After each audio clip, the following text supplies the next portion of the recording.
السلام علیکم ورحمۃ اللہ وبرکاتہ۔ میں نے سلیمان بن صدر سے سنا، وہ نبی کریم صلی اللہ علیہ وسلم کے صحابی ہیں۔ انہوں نے کہا کہ نبی کریم صلی اللہ علیہ وسلم کے سامنے دو آدمیوں نے آپس میں گالی گلوچ کی۔ ایک صاحب کو غصہ آ گیا اور بہت زیادہ آیا۔ ان کا چہرہ پھول گیا اور رنگ بدل دیا گیا۔ نبی کریم صلی اللہ علیہ وسلم نے اس وقت فرمایا کہ مجھے ایک کلمہ معلوم ہے کہ اگر غصہ کرنے والا شخص اسے کہہ لے تو اس کا غصہ دور ہو جائے گا۔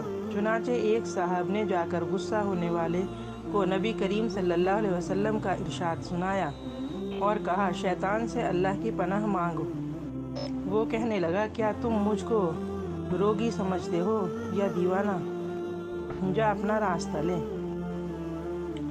نبی کریم صلی اللہ علیہ وسلم نے فرمایا، جب اللہ کسی بندے سے محبت کرتا ہے تو جبرائیل علیہ السلام کو آواز دیتا ہے کہ اللہ فلاں بندے سے محبت کرتا ہے، تم بھی اس سے محبت کرو۔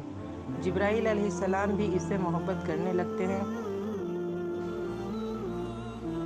پھر وہ تمام آسمان والوں میں آواز دیتے ہیں کہ اللہ فلاں بندے سے محبت کرتا ہے، تم بھی اس سے محبت کرو۔ پھر تمام آسمان والے اس سے محبت کرنے لگتے ہیں۔